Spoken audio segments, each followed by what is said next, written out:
Hoje eu vou te contar um pouquinho sobre como é o recém-nascido, né? Então, o recém-nascido é um serzinho de transição, de um bebezinho que vivia lá dentro do útero, né? Que eu falo no planetinha água, que está transicionando para o planeta ar, né? Então, ele fez uma mudança de planeta aí. Então, o recém-nascido é chamado de recém-nascido o bebezinho de até 28 dias, mais ou menos um mês de vida. Então, do nascimento, né, até 28 dias, quem tem bebezinho prematuro, 28 dias de idade corrigida, é chamado de recém-nascido. Então, o recém-nascido ele tem algumas características especiais por ser esse organismo de transição. A gente vai falar então um pouquinho por partes, né? Então, o que acontece de especial?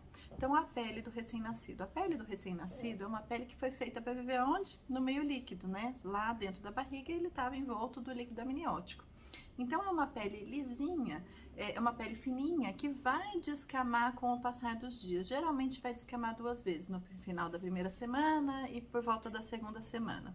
É uma pele também que, como foi feita para viver lá no meio líquido, é uma pele toda cheia de lesõezinhas aqui que a gente vê aqui fora.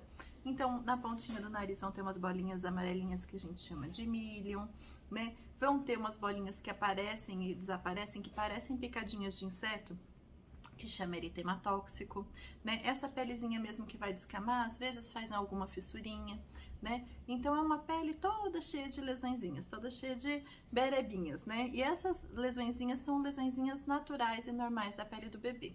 Por volta de um mês de vida, quando ele deixa de ser recém-nascido e se torna um lactente, essa pele já vai estar uma pele mais lisinha, né? Que é a pele do bebê, tá?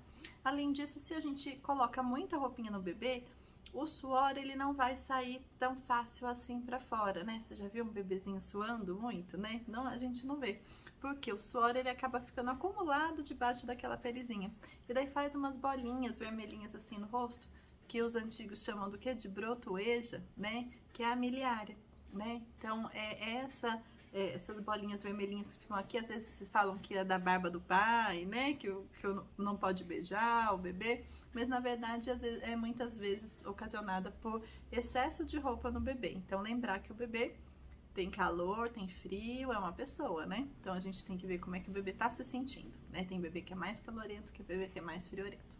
Então, com relação à pele, é isso. Com relação à respiração. A nossa respiração, ela tende a ser uma respiração regular e da criança maior também. Mas a respiração do recém-nascido, que é um serzinho de transição, como que ela é? Ela é chamada de respiração periódica. Então, o bebê vai respirar rapidinho, devagar e vai fazer uma pausinha. Rapidinho, devagar e faz uma pausinha.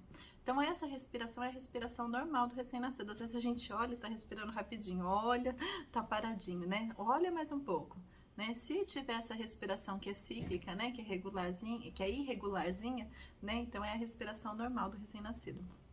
Geralmente, a respiração do recém-nascido, ela vai ser mais abdominal. Então, você vai ver melhor na barriguinha a respiração, que ela ainda precisa da musculatura abdominal para ajudar o diafragma a respirar. Então a gente falou sobre a pele, sobre a respiração. Com relação ao cocô e o xixi do bebê, o recém-nascido também ele é diferente em relação a isso. Com relação ao xixi, é importante que ele faça pelo menos 6 fraldinhas de xixi a cada 24 horas. Então, pega 6 fraldinhas, coloca em cima do trocador assim 24 horas. Se conseguir trocar aquelas 6 fraldinhas, quer dizer que tá indo tudo bem, tá? Agora, com relação ao cocô. Com relação ao cocô, vai ser um cocô todo colorido, tá? Então, tem o cocô dos primeiros dias, que é aquele cocô preto, grudento, né? Que parece um piche, que é chamado de mecônio, né? Então, é aquele cocô da transição dos primeiros dias. Depois, esse cocô se torna um cocô amareladinho, a gente fala que é cor de mostarda de Dijon, né? Então, se o bebê fizer pelo menos um cocô dessa cor amareladinha por dia, quer dizer que provavelmente a amamentação tá indo super bem, tá?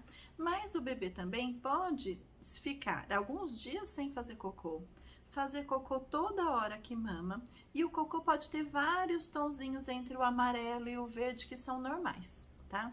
Então, esse cocô ele vai mudando, vai ser cada hora, cada fralda uma surpresa, né? E o que é importante? Quando é que eu vou me preocupar então com o cocô? Se ele muda tanto a frequência, muda tanto a corzinha, se o cocô tiver sangue, se o cocô demorar mais de uma semana sem sair, ou se o cocô for branco, aí são coisas que podem ser normais, mas você tem que conversar com o seu pediatra, né? Então, branco, sangue ou demorar mais de uma semana, a gente tem que conversar, tá? Caso contrário, vai assustar, vai ver ali a cor do cocô, mas provavelmente a cor vai ser, o cocô vai ser normal, tá? Então, branco, sangue ou demorar mais de uma semana, aí a gente tem que conversar. Com relação à frequência, pode ser a cada mamada, às vezes faz só um pouquinho, às vezes faz um montão, às vezes fica alguns dias sem fazer, também pode ser normal. Pra gente pensar na amamentação, aí com relação à amamentação, a gente quer que ele faça pelo menos um pouquinho de cocô por dia na cor amareladinha, né? Na cor de mostarda de Dijon. Porque daí a gente sabe que ele tá tendo a mamada e o restinho suficiente para se manter, tá? Então, pele, respiração, cocô e xixi, tudo belezinha.